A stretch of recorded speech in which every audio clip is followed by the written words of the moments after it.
sois rassuré, Dieu est de ton côté parce que Dieu aime les enfants, Dieu aime la famille.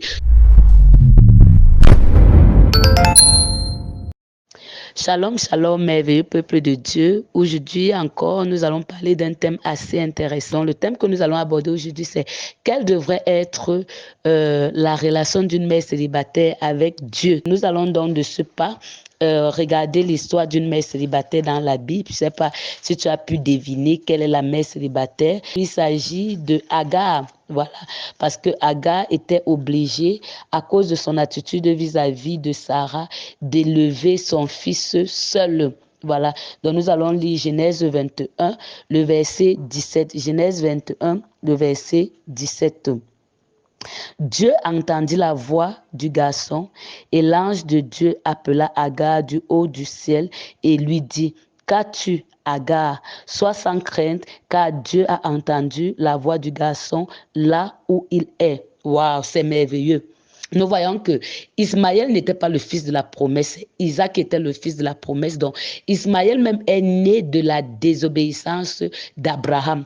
Mais ce n'est pas pour autant que Dieu n'a pas écouté les cris d'Abraham, parce que Genèse 21, verset 17 que nous venons de lire, nous fait comprendre que Dieu du haut du ciel a écouté les cris de Ismaël et il a répondu favorablement. Il n'a pas endurci son cœur, il n'a pas fermé ses oreilles au cri d'Ismaël, mais il a secouru Ismaël, il a secouru Agar. Donc aujourd'hui, je voudrais parler à une mère célibataire. Je voudrais te dire que le fait que tu sois en train d'élever tes enfants seul ne veut pas dire que Dieu t'a abandonné, ne veut pas dire que Dieu ne veut plus rien savoir de toi, même si c'est que tu as eu cet enfant à cause de la désobéissance. Nous voyons l'histoire de Agar, même si c'est à cause de la désobéissance, même si c'est ton attitude, ton caractère qui a fait en sorte que ton mari parte ou le père de l'enfant t'abandonne avec les charges de cet enfant ou de ses enfants, sois rassuré, Dieu est de ton côté parce que Dieu aime les enfants, Dieu aime la famille,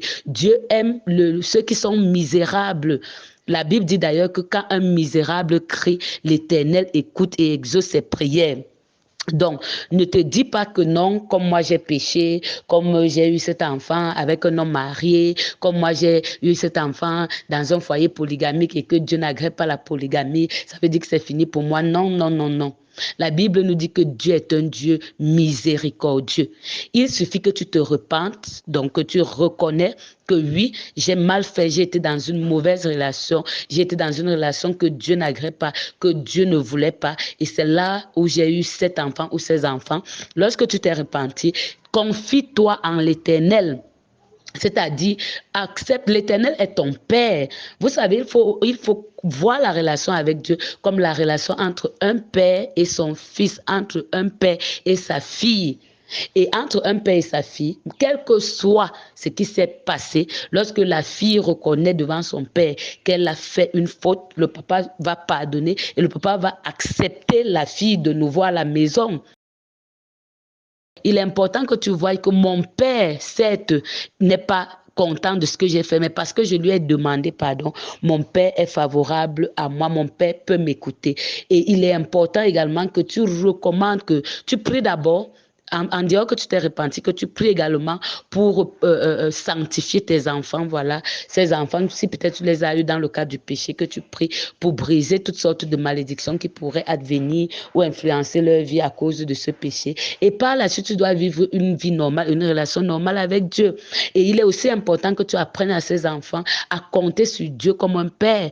Donc, si le papa les a abandonnés, par exemple, ou si le papa n'est plus présent, la Bible dit que Dieu est le père des orphelins. Ça veut dire que même s'ils n'ont plus leur père qui est présent, ils ont un père dans le ciel. Et tu devrais le leur faire savoir, toi, ma soeur. Tu dois leur faire savoir qu'ils ont un père dans le ciel qui les aime. Tu dois leur faire savoir qu'ils ont un papa qui prend soin d'eux. Ils ont un papa qui les aime et qui a une destinée pour eux.